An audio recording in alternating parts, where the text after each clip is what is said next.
When I was reborn, my Uncle Nathan had already been drugged. Emily, I'm so hot. His warm breath brushed against my earlobe. This time, I didn't let things go wrong again. I knocked on the door of his beloved Grace Cooper. In my past life, I had fallen for my uncle, even though we weren't blood related. Fueled by alcohol and impulse, even though I knew he was calling out Grace's name, I still gave in to his demands. The next day, after someone caught us, Nathan had no choice but to marry me. On our wedding day, Grace went hiking to clear her mind but accidentally fell off a cliff. Near death, she sent Nathan one last text. If I could, I'd want to be reborn as your daughter. Even if we can't be together, I could accompany you through old age. Nathan stared at that message silently all night, but during our honeymoon, he pushed me off the same cliff. I clung to the edge, begging him to pull me up, but he laughed cruelly, pressing his foot on my hand and grinding it back and forth. Through his curses, I learned that he blamed me entirely for Grace's death. When I opened my eyes again, I saw Nathan lost in desire and confusion. I'm so hot, Emily. Help me. I'm burning up. Under the influence of the aphrodisiac, Nathan's consciousness was hazy. His glossy red lips parted slightly, occasionally letting out soft moans filled with desire. The softness pressed against my arm made me realize I had been given a second chance. In my last life, overwhelmed by alcohol and impulse, I lost my reason to Nathan's whispers, crossed a forbidden line, and ultimately died at the bottom of that cliff. Now that I'm reborn, I refuse to repeat those mistakes.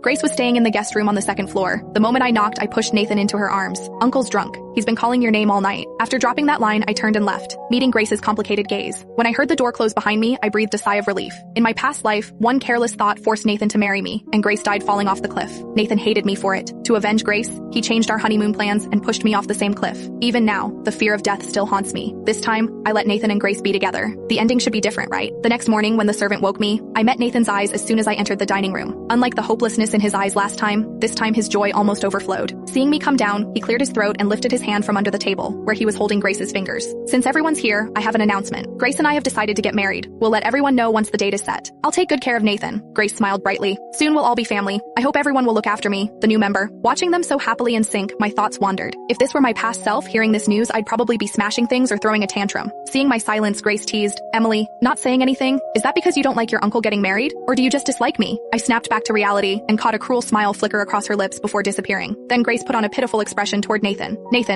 Emily is your niece. I don't want any conflict between you two. If she can't accept this for now, I can leave for a while. Nathan frowned at me, his gaze sharp. Grace is your aunt now. If I see you making a sour face at her again, don't blame me for being harsh. Got it? This time I didn't want to get involved between them anymore, but they wouldn't let me be. I barely had an appetite and now it was completely gone. I casually replied, got it, and turned to leave. Nathan slammed the table. Come back and eat. Don't throw a tantrum just because I said a few words. Where did you learn this bad habit? I had already decided to leave soon. I didn't want to argue with them in my last days here. Seeing the anger in Nathan's eyes, I sat down and picked at my food. Then I stood up, smiling. Uncle, Aunt Grace, I'm done eating. I'm heading upstairs. You two enjoy your meal. Not long after I went upstairs, someone pressed the bedroom door handle from outside. Nathan entered with a serious expression. You should knock